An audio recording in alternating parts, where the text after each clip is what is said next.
talk to you acting different. Look at my eyes, I'm setting the tone. And they be like, damn, they must see a mood. I'm peeping the face, so I'm keeping it cool. I'm keeping you safe, so I'm bending the rules. I'm never gonna switch. Hello, I am Snoop. This is Club Snoop TV, episode 10. But before we get right into it, I just want to let y'all know that I do appreciate for everybody texting me talking about I'm doing a really good job. I really try to put the city on with this. I do these podcasts to help some of the younger audience, some of the older audience, basically everybody, putting everybody on the map because some people need to hear what other people need to say. And y'all mess with that. So, like I said, if you want to be on a video, DM me. But I'm starting something new. When you DM me, because I got a lot of people DM me about they want to be on here, they want to do this, they want to do that. Look, when you DM me, you have to explain why you should be on this podcast.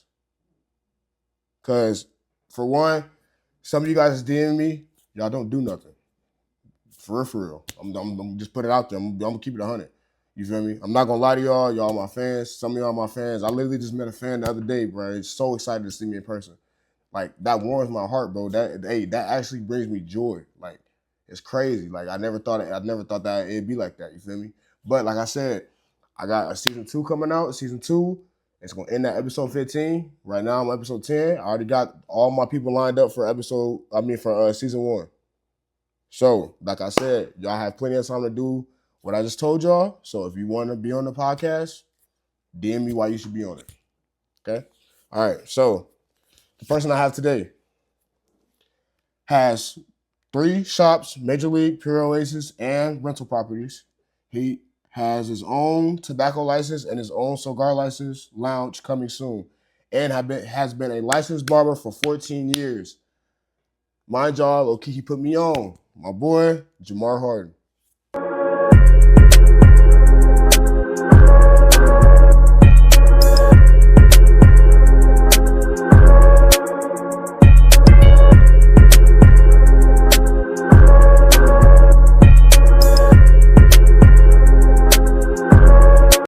What's up, my boy? How you doing? What's up? My boy. Yes, sir. So how you doing, bro? I'm good. How you doing? Pretty good, man. Hey, man, I love what you're doing with this, man. Yeah, appreciate it. This is dope as hell. Appreciate it. Yeah. How old were you when you started your first job? When I started my first job at 16. Actually, crazy thing is my mom, as soon as I turned 16, we went to the mall.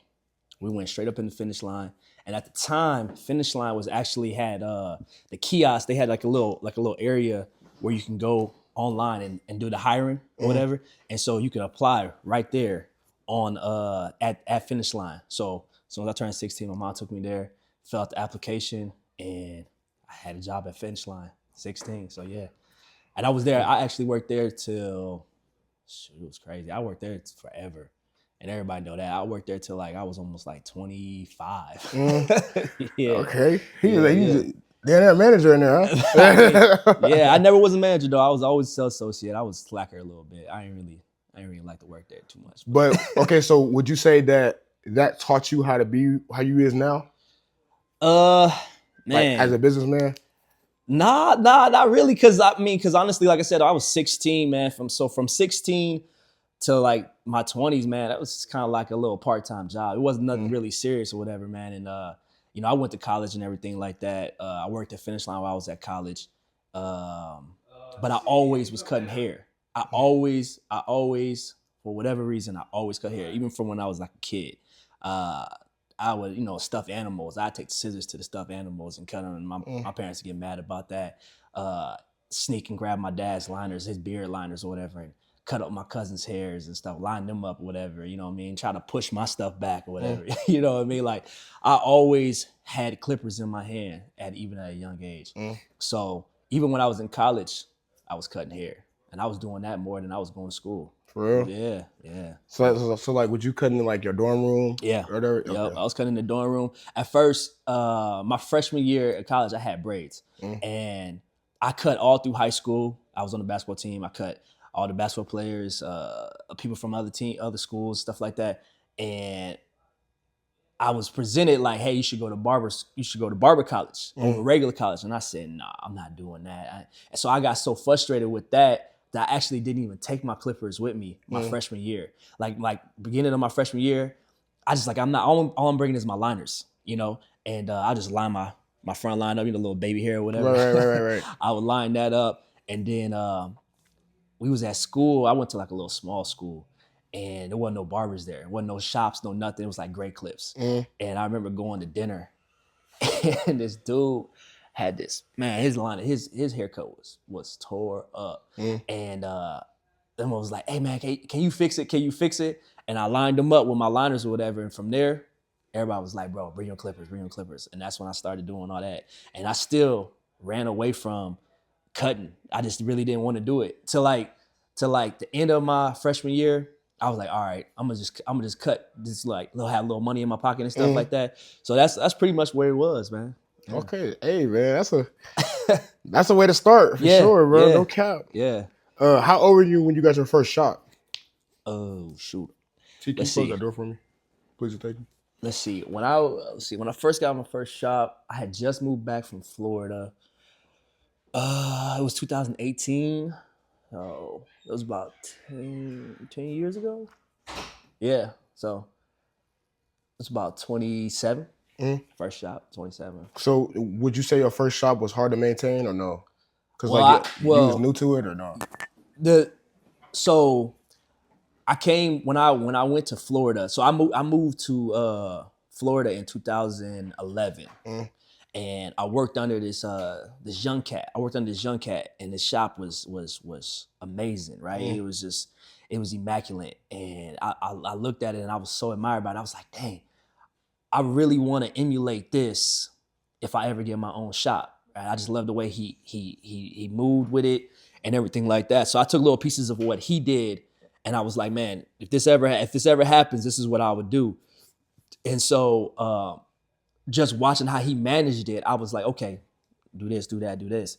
And then so when I finally had an opportunity, I said, all right, I'm just gonna just mimic this. And a lot of times when he would do things, I would get a little frustrated, or other barbers would get frustrated. But then when it was my turn, I understood why he did certain things that he did. You know what I mean?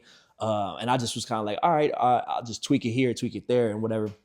So when it was time for me, like when me and Coop, we first started out, it was actually just three of us. It was me, Coop, and this guy named T. Lou.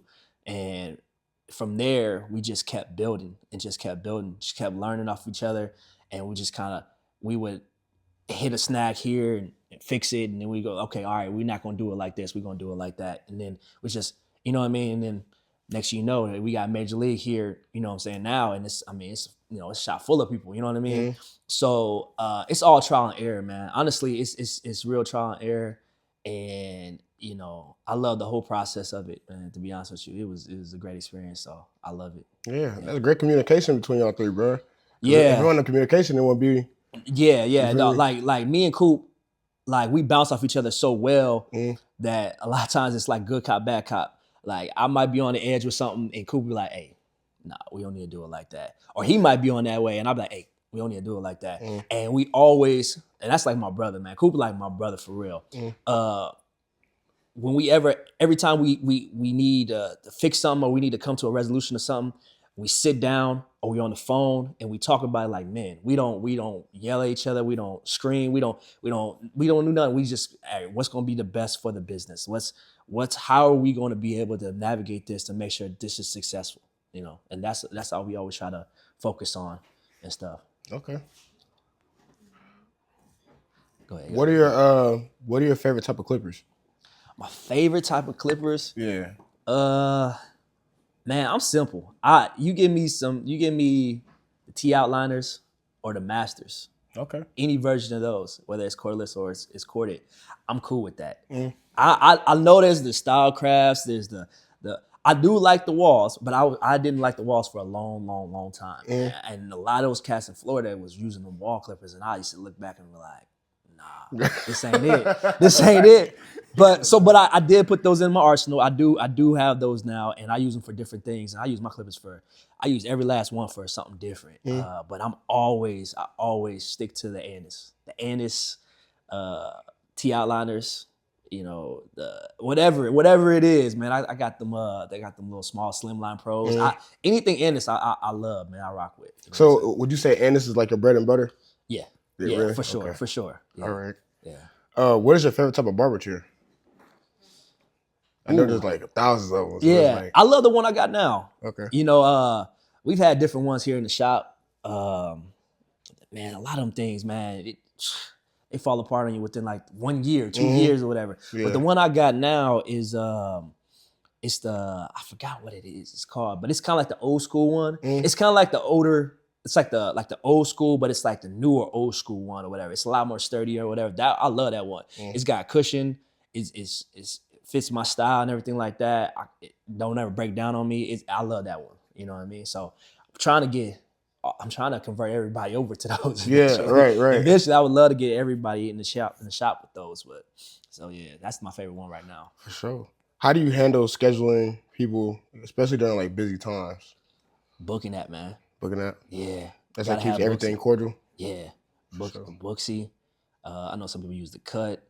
I don't know what the other ones are. Style Seat. You know what I mean? I had Style Seat. I first started out, you know what's funny? I always revert back to, I learned a lot in Florida. I ain't gonna lie to you. I learned, shout out to all the barbers here and the barbershops here. Shout out to y'all, man. Yeah. Heads Up. That was my first shop. Heads Up. I always shout out Sean. I know he probably hates me, but Sean, everybody that was at Heads Up, man. I learned so much from them. But as far as business, I learned so much from Florida. Like it was crazy. There was this white dude in the shop, right? And I'm like, yo, they got this white dude over here, man. You know, it's a black shop, you know what I mean? And I'm just watching him. And I'm watching him, right? And I'm like, yo, he can cut. I'm talking about he cut better than me. You know what I'm saying? So I asked the owner, and I'm like, yo, can I move my chair over next to him? You know what I'm saying? Because I'm like, I'm trying to bounce off of him or whatever, right? And I just noticed how he was moving. I noticed that like one person come in, one person leave out. One person come in, one leave out. And I'm like, yo, how's he doing this? You know what I mean? Like, he gotta have something, right? So I'm sitting there. I ain't saying nothing to him, I'm just sitting there. And finally I was like, yo, what you doing as far as your scheduling? Right. He was like, oh man, I got Style Seat, blah, blah, blah. He's like, here, look, let me show you. And I'm like, Style Seat? And then knew nothing about it, right? And he's like, yeah, man, you know, he showed me his schedule for the whole day. I'm like, dang, you got your whole schedule locked down for the whole day? I'm like, oh man. So he like, yeah, man, it's easy, blah, blah, blah. So he like, try it out. So I download the app, I get in and everything like that. And I'm like, my clients now, they not wanting to get on there, right? And I'm like, oh, they not buying into this or whatever. And he like, nah, man, you pretty much just gotta make them. You know what I mean? Get their phone out, download the app for them, blah, blah, blah, blah. So I'm like, all right, cool. And then next thing I know, like, boom, it was just like happening slowly. I was slowly converting all my texters, because we always get texters and callers and all that other stuff, man. And on busy days and holiday weekends and all that stuff, man, you ain't got time to answer your phone. You know what I'm saying? You don't got time to be sitting back here like, hold on, let me look at my schedule. Hold on, let me, you know what I'm saying? Right, So, you got to move it in and out and everything. Man. You know? So with that, I was so happy that he showed me how to do that, man. And I went from Style Seat to Booksy. I went to the cut too, but I didn't like the platform of how it was laid out. So I went to Booksy after that, and I was able to convert all my stuff from Style Seat over to Booksy. And he helped, the guy from Booksy helped me out with that. And from there, man, it's easy money, man. Like you find that niche, you find your time slot, how long you can cut, when you want your next person to be, your breaks and everything like that. You just put it all in the phone, man, and it's done. So for all the young barbers out there, if you had to narrow it down to one site to use, what site would it be? I don't want to. I know everybody here uses the cut. Yeah. It might be different. It might be different when I first got it, but I wanted to see my schedule for December. You know what I'm saying? Or January. And I feel like with the cut, I couldn't do that. And I don't know, it might be different now. But with Booksy, man, I can go into next year if I want to. You know what I'm saying? Look at everything. You know what I mean? And I can have mothers, they can book for, whenever, recurring. It's just, to me, I feel like Booksy is easier. Okay. And I don't, like I said, not knocking no other sites. But for me, what works for me is Booksy. Okay. All right. So how did your journey start? I know you kind of covered some of that earlier. Yeah. So I'll try to keep it real quick and short. Like I said, I was cutting in high school. Um, I went to college, cut in college. From there, once I graduated, I worked at Caterpillar. Okay. And then I worked at Caterpillar for about 2.5 years. And man, growing up, I swear to you, if you said you worked at Caterpillar, it was like the Mecca, right? It was like you made it, right? It was like, yo, I'm at Caterpillar. And I got in there, man. I don't know if I just did my testing wrong or whatever. Man, they put me in like the worst spot. It was heat treat, right? And in heat treat, it could be negative 10 degrees outside, and it's inside, it's 120. Right? All year round, it's just hot. You just cooking in that mud, right? And I'm sitting there working, and I'm like, they got me on this big ass furnace about the size of this room. I'm trying to figure this out, work on this, and I'm just there for 2.5 years, and I said, this cannot be my life. This cannot be my life. And so, man, thank God I got fired. I got fired. He was waiting for that. I mean, I wasn't waiting on it, but at the time I was devastated, bro. I had just bought a house. I was like 20, 21. I just bought a house. I just bought a brand new whip. Back then, Chargers was just coming out. I had the Dub Edition Charger, right? Brand new. No miles on that mud. Hit me over the head. Seth Q got me. I was paying like $730 a month on that mud, right? My car note was more than my house, right? And I got fired, and I was devastated. I'm like, yo, what? Everything hit me all at once. So my house got broken into. It stole all my gear, all my shoes, everything, right? It was around Christmas time. I didn't know what to do. So I'm like, dang. I'm struck. I don't know. It's all finna fall apart for me, right? And you know, Christmas, that's the time you need everything, man. You gonna fall on your knees like, Lord, please. Right? So all this stuff happened with her, right? And I'm like, yo, I don't know what to do. And I ran into a barber. I can't remember who it was. I ran into a barber, and then I was just cutting like, you know, my people or whatever that I used to cut up. And they was like, yo, I've been seeing your cuts, man. Like, you know, you ever thought about barber college? I'm like, nah, man, why everybody keep saying this barber college stuff, bro? I don't want to do it. Right. You know what I'm saying? And it was like, man, I was like, man, I don't think there's no money in that. And pulled out a lot of money. Like, there's money in this, bro. What are you talking about? So I'm like, all right, well, I don't know. We'll see. It's like, man, just go out to the barber college, holler at them, man, or whatever. So I think she called me. She called me and was like, hey, I'm down some people or whatever. Can you, do you feel like, can you come in or whatever? And I'm like, I'm gonna be honest with you, I ain't got no money. Right. She like, you got clippers? I got clippers. She was like, all right, just come down here. Just come check it out. You know what I'm saying? Going down there. I'm like, all right, I like it. You know what I mean? And shoot, my class was a dope class. I had Tavares Robinson. I had Grizz in there. I had Dre the barber. I had who else I have in there? Kwame was in there for a little bit. All the OGs, man. Yeah. Vic popped in every once in a while, man. It was fun, man. I loved it. And yeah, so I did all this, man. I'm gonna tell you, this is all, I feel like it was all destined for me to do this, right? I go to barber college. I ain't have no money. I ain't give her no money or any of that stuff or whatever, right? So she let me cut, and not even thinking about it. I ain't do no schoolwork. I ain't no money. I ain't do any of this stuff.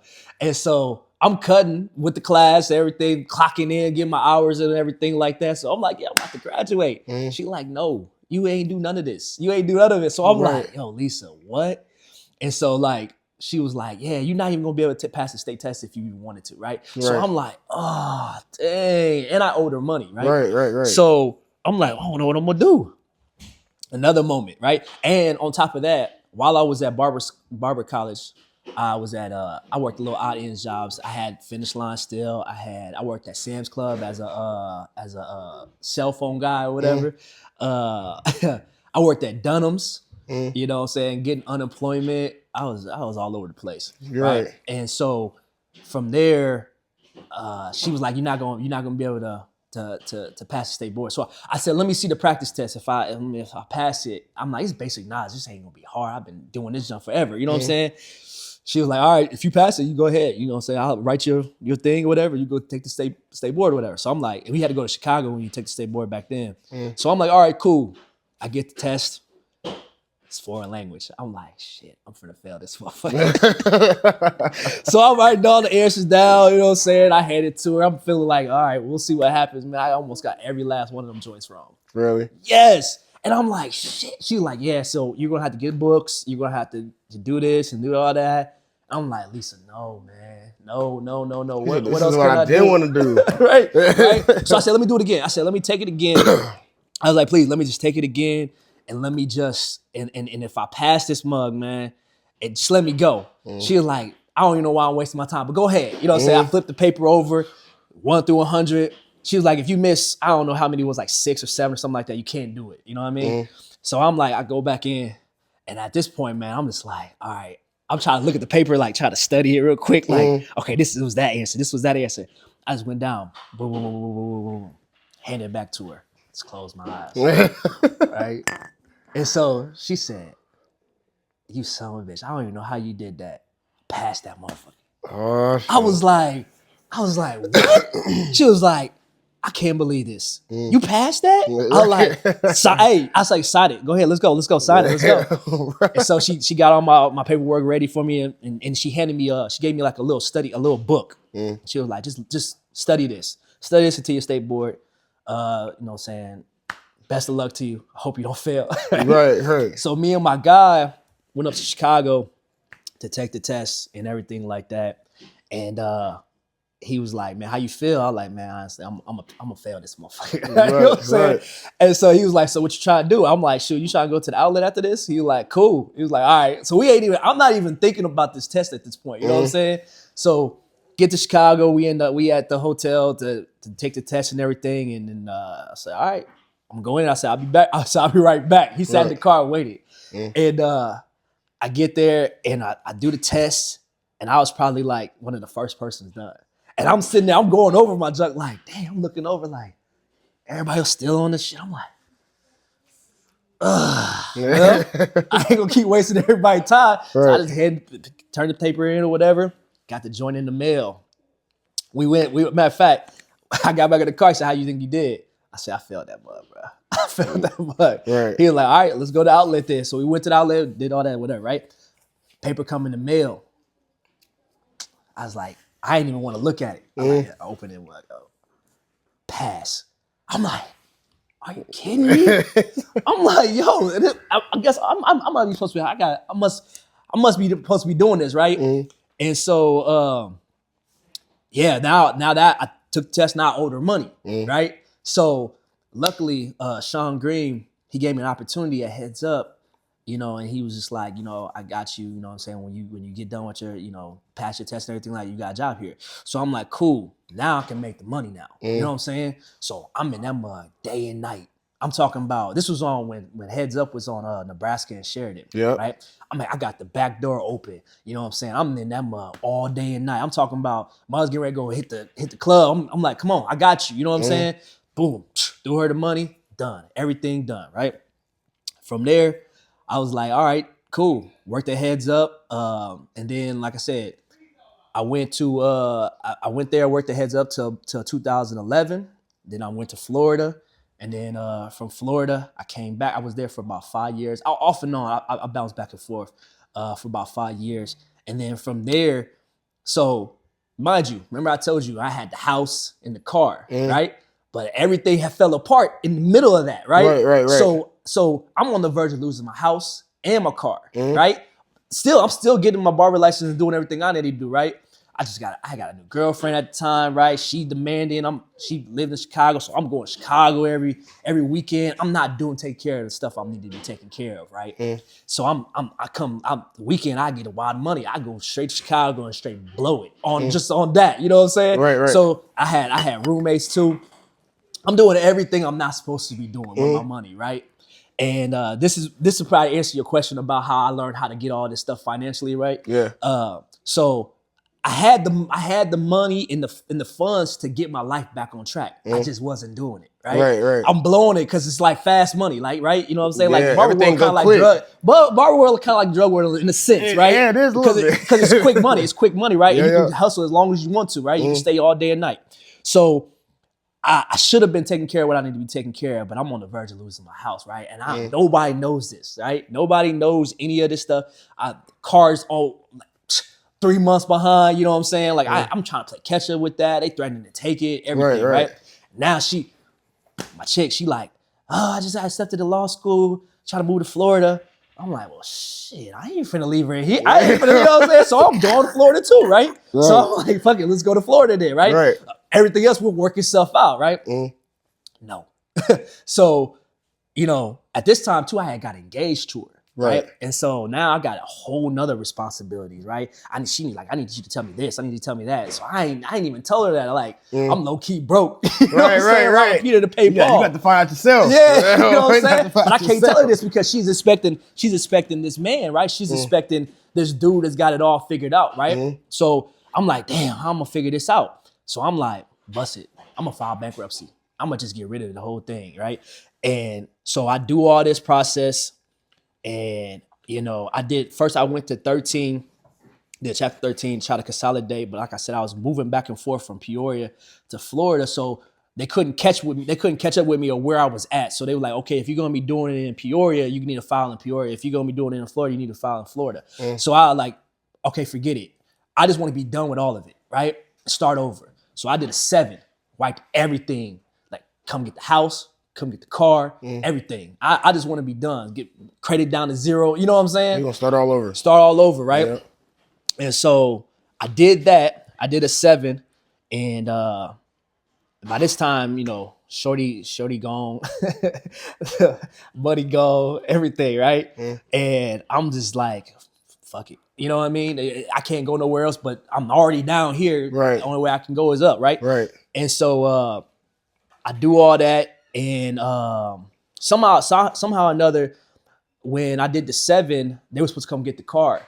So my lawyer in Florida was like, hey, they gonna come get the car. Just be prepared. Go to CarMax, give them your case number, and they're gonna go ahead and you're gonna be able to get a new car. So I got me a drop top Mustang. I'm in Florida. I'm in a drop top Mustang. You know what I'm saying? Next thing I know, letter coming in the mail. It's a pink slip for the car. I call my lawyer like, hey, what's this pink slip? Blah blah blah. He like, what? He like, they just gave you your car. I'm like, what you mean they gave me my car? They're like, SFQ probably done with you. They didn't want to mess with you no more. So they're like, they gave you the car, right? This is a brand new double edition Charger, right? Only got 30,000 miles on it. I'm the only owner of this mug, right? Right. So I'm like, cool. So now I got a Charger and a Mustang, right? So I'm like, now mind you, I'm trying to think. I'm like trying to get everything together. Like I said, shorty, she like, I'm finna move Florida. I'm finna move farther down. I'm finna move further down Florida. Are you coming? I'm like, no, I'm not. I don't have my life together. I can't go down further down. You know what I'm saying? I already made one mistake. I ain't making another one. You know what I'm saying? So we parted ways and everything. So now I got these 2 cars, and I'm like, I'm trying to figure out what I'm gonna do, right? So I'm like, bust it. I'm finna just sell the Charger, take it back to CarMax. They gave me 10 bands for it. Okay. So I'm like, cool.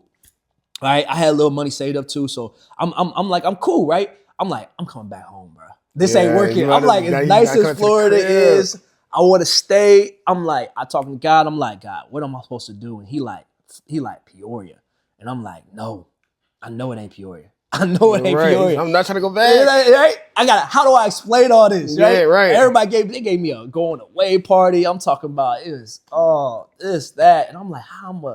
You know, you never want to come back to your city and be like, yeah, it didn't work out. Yeah, right. Hey, what happened, bro? Why you back? Oh, you know, man. You know how it is, man. Listen, there was one journey, man. Yeah. Right. You don't want to tell that story, right? So I'm like, well, I ain't got no other choice.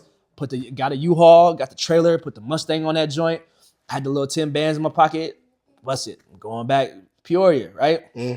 So I'm like, here I am. You know what I mean?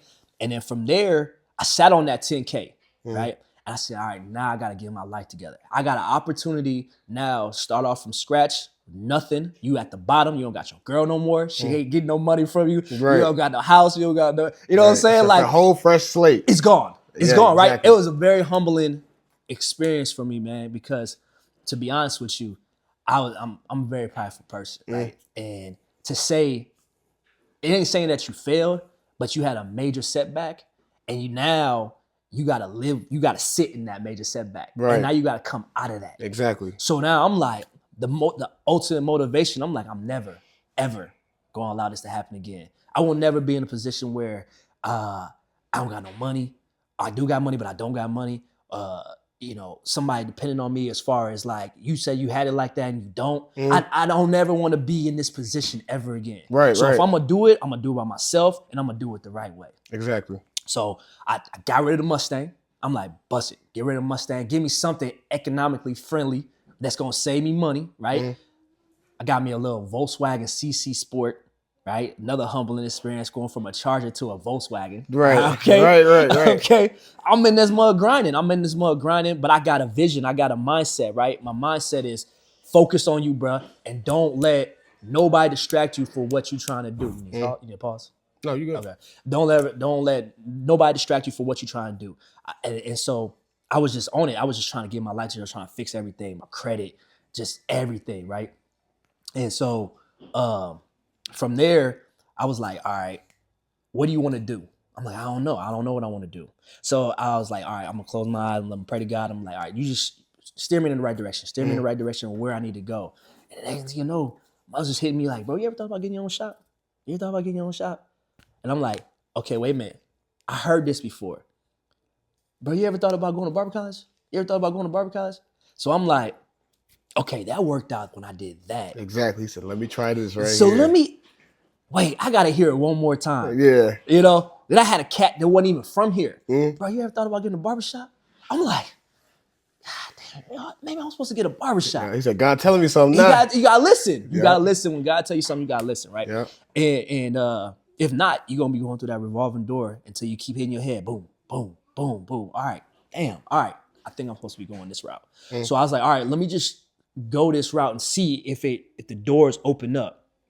And so I was real cool with this bartender, man. It was crazy. Real cool with this bartender, man. He had just converted from Cruisins to Landmark. Okay. So he was like, man, yeah, I was cutting his hair. Because when I came back in town to get my clientele, and I tell any barbers to do this, and if they're just starting out, this is the smartest thing to do. Thursdays is dial you call us. I don't know if it's still like that. Thursdays is dial you call us. When I was coming back in town trying to get my clientele up, right? So obviously, as you know, that's a huge college scene, right? I go down to Farmington Road, I get $30. I holler at the bartender for $50, whatever you want to say. Buy everybody over here shots, right? Then you say, who did that? Me. Who is that? Oh, that's the barber, blah, blah, blah. Now you got a couple of those clients, right? Exactly. Right? You just keep doing this every Thursday. This is what I was doing. I swear to God, this is what I was doing. Every Thursday, I would go down there. I'll get 1 or 2 clients, right? They would be at Bradley, get their haircut. Come in, oh, they see me on Thursday. Oh, shoot. Hey, this is the guy I was telling you about, right? Yeah. Bet. All y'all over there, y'all get shots. Bro, who is this? It's now you call it. Yeah, it's literally. So I'm like, but they love it, Yeah. right? So I'm like, bro, just rock with me. I don't need you to give me no shot. Just come rock with me, right? So now my Tuesdays, Wednesdays, Thursdays, packed, right? Exactly. Because they trying to get the haircut for Thirsty Thursdays, right? So now my regulars that I rock with, that been rocking with me, and my Fridays, Saturdays, right? So I'm like, cool. Now I can get those little spots in the morning that you don't got or whatever. You got the frat buddies that's gonna bring all they people in. They all gonna sit there and wait on you, right? They're gonna joke with each other. They're gonna laugh, blah blah blah. And they just gonna wait. Get their haircut. That's how I got my straight hair clientele, right? So they was like, how you getting these straight hair? Like, how you getting these white folks? Right. That's it. Yeah. Just network with the mugs, right? Exactly. And then what they gonna do? When they're a freshman, they gonna come. When they're a sophomore, they gonna come. When they're a junior, they gonna come, right? You got them for 4 years. And guess what? When they go, guess what? They gonna tell the next group of people to come in. So it's a rotating. That's all it is, right? So, like I said, that's how I met the bartender. And he was at Landmark. He just converted over to Landmark. So I'm like, hey man, because he one of the people like, bro, you should get your own shop. I'm like, they got any spots at Landmark? He was like, you know what? They do got some spots at Landmark. You should holler at such and such, right? And I'm like, man, you think he'll go for that? It's like, let's set it up, right? So network with him. That's all the barber world is networking, right? I network with him. He puts me in line with who I need to talk to as far as getting a spot. I go look at some spots in Landmark. I'm like, damn, this shit's happening, right? I'm like, okay, I'm going this way. No doors are closing, right? So I'm like, okay. Damn, I gotta tell somebody about this. So I'm like, I wasn't really I could tell the doors was closing over here. I could tell stuff was coming to an end over here at Heads Up. And like I said, I loved Heads Up. They got me my first spot. Like I always thanked them for that. But I knew that my time was coming up there or whatever. And so I'm like, hey, I holla at Coop, because I told you Coop was like my brother. I holla at Coop. I'm like, yo, bro, I think I got a crazy opportunity, bro. You know what I'm saying? He like, what? I'm like, man, I think I might get in the Landmark. He like, yo, we don't get that type of opportunity. I said, I know. Right. And so he was like, can I sit in with you on a meeting? I'm like, I don't care. Come on. You know what I'm saying? So we sitting there and everything, and we talking over everything, and everything sound great, right? So I'm like, I'm in. I'm telling dude, I'm like, I'm in. What we gotta do, right? I only said I had Coop there for support, right? Is he like, I want to check this out with you, right? Right. We get done with the meeting. Coop like, I want in, bro. Yeah. he's like, I want in, bro. So I'm like, really? I'm like, okay, how we gonna do this, bro? Right. I'm like, they already know I'm leaving, right? It was already established that I was leaving. And mind you, I think when that happened, I used to get my hair cut by Coop at Heads Up too. Yeah. That's when we used to come there. We was kids. Yeah. Y'all all came up in that mug, man. Yeah, But that's crazy. it was a weird time. It was a weird time around that time because I don't know, a lot of people kind of felt like it was some weird stuff going on in there. But I knew, like I said, that it was time for me to go. And me and the owner knew it was time for us to part ways. But man, and to this day, I know he'll swear up and down that I concocted some craziness, but I didn't, right? I presented the opportunity and he was like, I'm in, right? And from there, I was like, bro, how on earth are you going to leave Heads Up after 20 years? Right. and so, you know, it happened the way it did. And from there, we just grew. And like I said, it started out with 3, me, Coop, and T. Lou. And then from there, it just blossomed into this. You know what I'm saying? And I love the location we in right now. I love the barbers we got right now, man. I think we got a nice core. And, you know, obviously when it comes to barbering, it comes to business, you're gonna have turnovers. You're gonna have people that don't see eye to eye with you. You're gonna have all those hiccups, you know what I'm saying? But it comes with it. You gotta expect that. And it's what you do with that is what makes you successful. You can go, turn everything, like everything's done. Nah. You just gotta keep moving forward and hope that the next move is the best move for you. Right. You know what I'm saying? So, but yeah, that's been my journey, man. That was my journey. I know it's a long-winded situation, but yeah, that was my journey, bro. Yeah, for sure, man. That's a real heartwarming journey because it's like very humbling. It's very humbling, and I kind of seen it. Yeah, you feel me? I kind of seen it as you grew. Yeah, you know. Yeah, because we started going in there, we was shorties, bro. It was called your brother MLK, bro. Yeah, no, that was me. They was calling me. Oh, they was calling you that. Okay, they was calling me Martin Luther King, bro. I was the ugliest shit alive, bro. I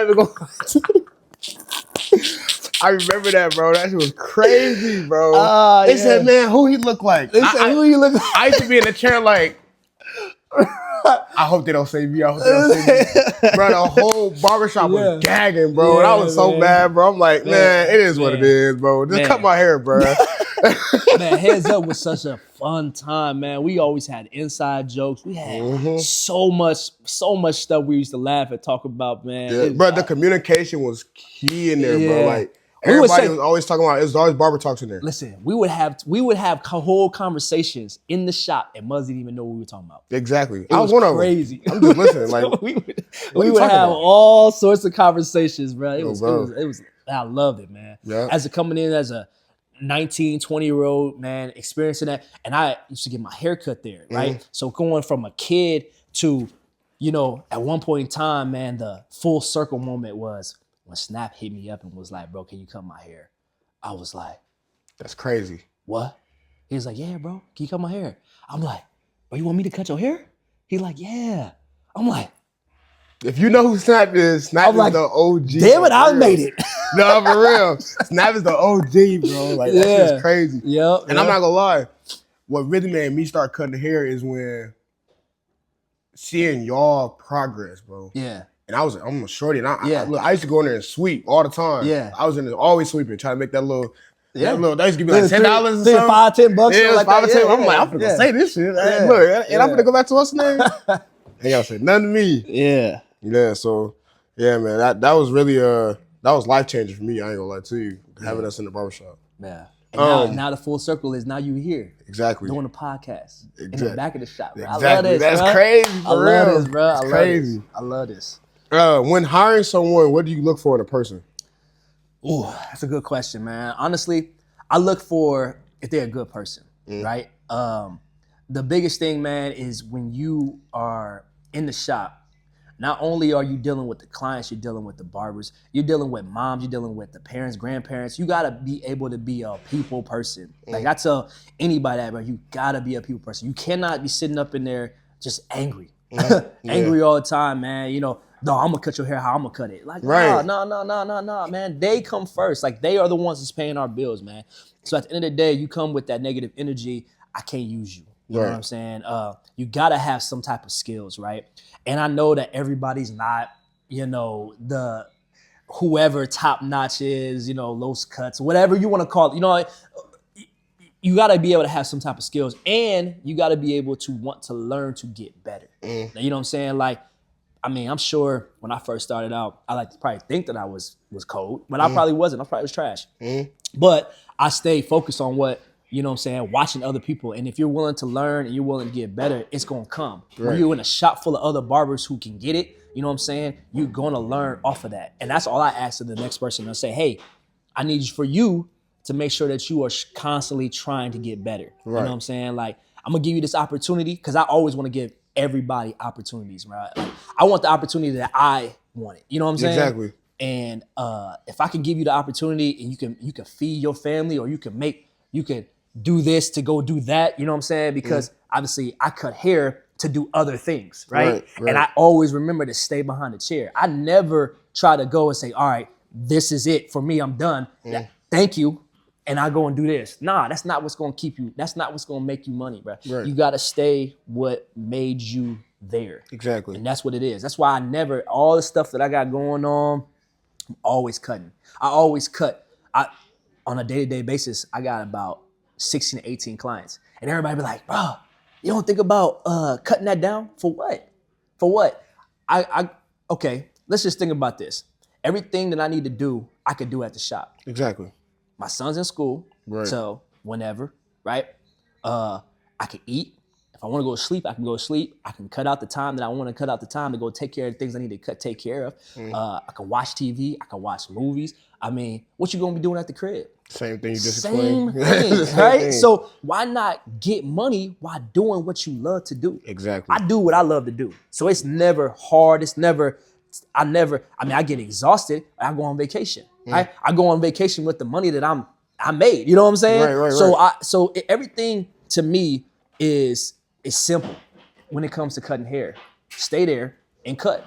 You know what I'm saying? Right. I mean, you can do all the other stuff, man. You do some paperwork. You need to get on your laptop, do something, set the time out to do it, set an hour out or whatever, and get back to it. Right.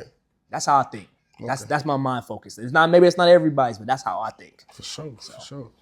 All right, so I said something in the intro about the cigar lounge. Yeah. Right, that you have coming soon. Yeah. What is that going to be like? I know you'll probably want to put out too much detail, because man, dude, this cigar lounge, hookah cigar lounge, it's been a process, bro. Like, just with the city and everything. I finally got a location. I had a location, but that fell through. So that was what the hiccup with that was. But I've been focusing on the cigar lounge for probably about 4 years now. And that was my next thing I wanted to do. I'm like, I want to do this for our city. You go to big cities everywhere. They got cigar lounges. They got hookah lounges. Right. You know what I'm saying? We don't have that. Exactly. We're trying to provide that, bring that, you know what I'm saying, with an upscale vibe to it. And it's just been a long journey, man. But I do got some leeway now. I found a location. I just hollered at Andre Allen about what I need to do as far as with the city and getting everything transferred over to a different location, to that location. But man, shoot, once that's rocking and rolling, once that's actually set in stone and this is what it is, bro, I got so many ideas for that, man. It's take off. Man, it's gonna be crazy, man. And I'm trying to make this an experience for everybody, to where, you know, you wanna chill out for the night with your lady, you know.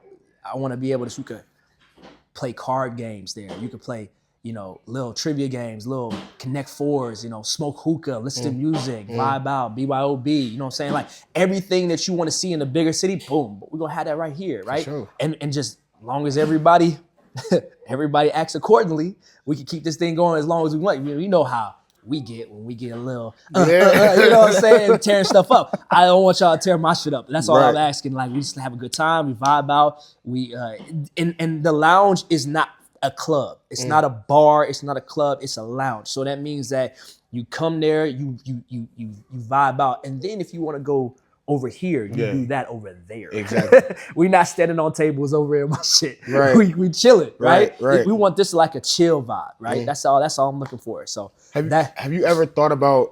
So okay, you remember when I told you something about a skating rink?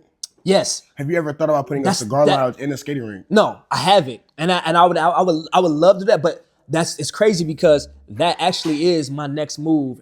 If I can ever get the cigar lounge up and going, the next thing is to bring a skating rink here to Peoria, right? That's the next thing, man. I know a lot of people are doing things. I know Carver's got like the skate night and everything like that. They use the gym, but I want to provide space for it, right? Bring that back. I think there was one. What was that one at? Was it in Mossville? It was Peoria Palace. Yeah, where was that at? It was like going to Chillicote's. Yeah, somewhere right there, right? I want to bring one to the city. Exactly.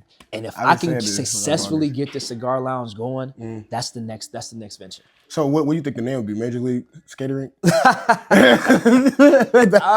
would be a bad name, but it's like if you want to connect that to that and have all the barbers in there skating, that would be cool. That would be cool.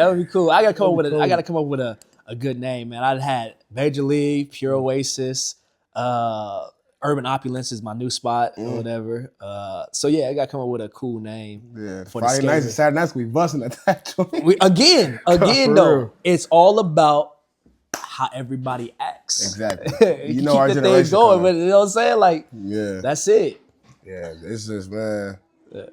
You gotta make sure everything's security. You gotta make sure everything's right. I mean, why you want to tear something up that we trying to build, man? Exactly. Like, I don't ever understand that. It happens all the time, bro. That's what's even more crazy. I understand that, man. I never do, man. I loved what Germany was doing with a highly flavored, man. I just wish we could have kept that thing going too, man. That was a vibe. Empire Lounge has got they got their stuff up and running now. That's a vibe. Yep. So I'm like, yo, as long as we can continue to keep handling our stuff accordingly, man, we can get so many things as far as like Black businesses, man. Like that's like we don't get a lot of those opportunities, man. We be jagging on the mugs. I'd be like, for real, come on, because what you do when you open up something before I do, that helps me out. Exactly. It helps me out better. You know what I'm saying? Right. So it's like, you know, we got gatekeepers and all that other stuff, but we gotta make sure that we gotta make sure we doing our shit right. You know what I'm saying? And that was the number one thing that I had to learn. Jamar, do your shit right. Exactly. If you don't, this is what's gonna happen. You know what I'm saying? It's gonna collapse, right? So I don't know if you heard about these Tesla bots, bro. So that's the first time I heard about it. Like I seen them, but I never really heard like too much about them. Okay, so let me put you on knowledge real quick about the Tesla bots. So Tesla bots right now, they put them out for $20K to $30K. Okay. That's a problem. Not towards me. They want iRobot like, in this mud. Yeah, no, for real. That's literally what's gonna happen. You are in danger. And literally. Straight up. Have you ever played the game Detroit, the Human? Nah. So let me explain that to you. So it's like a robot game and they basically turn into humans. And robots turn into humans. Yes, they turn into humans. And they literally say, like, at the beginning of the game, this is not a game, this is real life. They made this game 10 years ago. So they're trying to do that. Basically, that's basically what I do. In my mind, that's what I think going on here. Okay. Because why would you put Tesla bots, they for $20K? Yeah, that's cheap. That's real cheap. It's cheap. But okay, so let me ask this. What do they do? Do they do? I just seen the little memes when it was but I guess Kaisenet recently bought one, right? And I guess like they help around the house. That's all I see them do right now. Just help around the house. Like Okay. they do dishes, they go and get you whatever, stuff like that. They go and get dishes. I mean, they go clean the dishes. They go clean them. They clean dishes, vacuum. So do you maybe. got to set the mugs up at the dish sink and whatever, and just be like, I think they do that. they go walk over there and do that shit? Yeah, like it's crazy. Like I don't think crazy. they walk. I think they're like on wheels. That's wild. But it's wild. That's like wild. that's crazy. Wild. Yeah. I'll probably be the last one to do that shit. I ain't gonna lie to you. I wouldn't want nobody sitting back. I wouldn't want no robot sitting there looking at me like something. All right. I mean, who's watching on the other end? How does this thing know what to do? You Well, know what I'm saying? the way that it talks, Skynet. exactly, like it talks like a human. It's crazy. Nah, see, who's on the other end of that shit? Like, Yeah, you know what I'm like- saying? Like, nah, I'm cool. Yeah. This is Terminator all over again, man. I'm cool on that. Yeah, that's I'll wild, be the bro. last Harden. one, man. No, for real. All right, so what do you have to say to the younger audience that wants to follow you? Because there's a lot of barbers out here, you know, that they don't want to get rich off it, but they want to help the community out with cutting hair. You know, at one point in time, it was a cash grab. Being a barber was a cash grab, right? It was like, oh, we're gonna be a barber. You spray you down, pencil on you. You know what I'm saying? $100. You know what I mean? I say for the young audience that is trying to become a barber, perfect your craft. That is the number one thing. Don't try to get rich quick. I know it's a lot of money in it, but if you're not studying or perfecting your craft, then all that stuff that you're doing, the content and all that, it's gonna be for nothing because people are going to understand and realize you was only doing that because the camera was on. Exactly. You sprayed me all the way down. You put the pencil on me and everything like that. As soon as I hop in the shower, my junk gone. You know what I'm saying? And now you sitting back like, oh yeah, that's how it's supposed to be. No, it's not. Like, I use the spray. I do use the pencil. I'm with all the new shit, right? I love it. I'm getting into the content. I really don't have the bandwidth to do content like that all the time. Like, I wish that I could get on my phone and just, I did a live, I think I did a live first time, was it yesterday or whatever, just to test it out and see how it was. But I could cut before that. You know what I'm saying? I could cut before all the other stuff, right?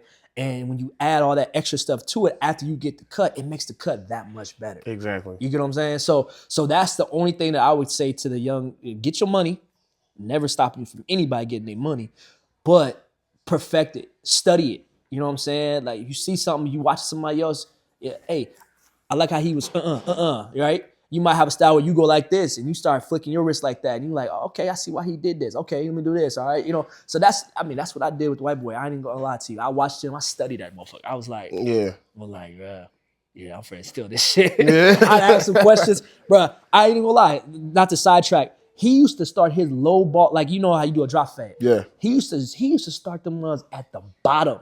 For real? At the bottom. And by the time he was done, you couldn't tell where the line started at.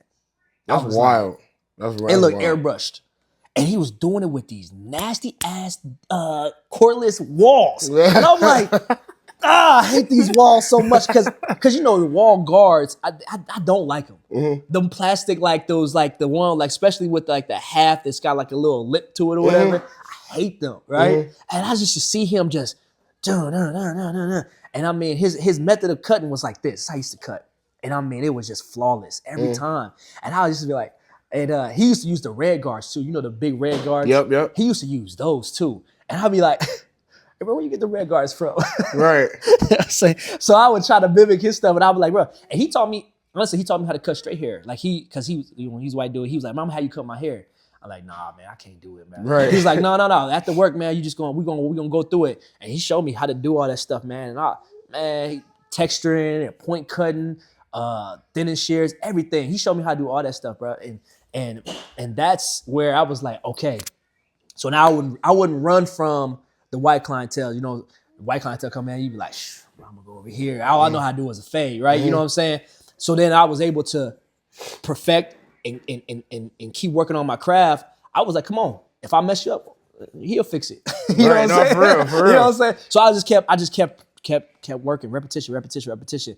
You know, and so now some of these cuts, man, I could do that junk in my sleep. You know what I'm saying? And one thing I do want to say to the young audience, man, no matter what, you be able to cut in all conditions. whether the lights go out, whether you're sick, you hung over, you mad at your girl, right? Everything cut the same way. Yep. It really helps out with your mental. Yeah. Stay locked in on that cut. Worry about all the other stuff later. Stay locked in on the cut. And I remember Sean Green told me that, man. I remember my fiance that I was with or whatever, well, she used to have me going through the ringer. And she'd call me. I'd get on the phone. Hold on, bro. Let me go outside real quick. And I do it all the time. Hold on. I'm going to call you back. Be mad. Cutting mad. And he pulled me to the side. My chair was right next to his. He put me to the side and was like, yo, you got to be able to cut anyway. And I'll be like, what? He's like, mad, happy, drunk, sick, hungover, cut the same way. Because they don't care about how your day's going. They coming in here for a haircut. Exactly. So give them the haircut. Right. Yeah, you're right. And from there, that's what I always done. Yeah, you would never know. Shit, it was a long night last night. Well, let me cancel these 4 clients until I get up. You know what I'm saying? Like, no, 8:30. That's when my day starts. 8:30 to 8. I work that every day. Till on Saturdays I work till 6, and on Mondays I come in at 5. But every Tuesday through Friday, I'm there 8:30, regardless of what's going on. You know what I'm saying? Unless something happens with my son or something like that, where I gotta take off or I gotta pick him up or whatever the case may be. Other than that, I'm here.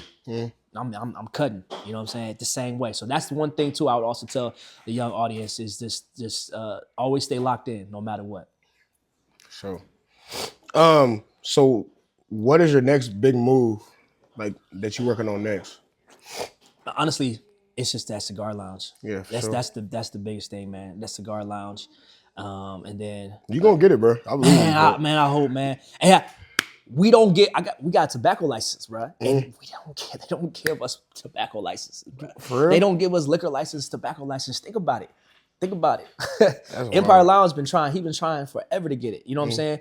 And we had an opportunity to have that, something special. I cannot let it go to waste. I can't.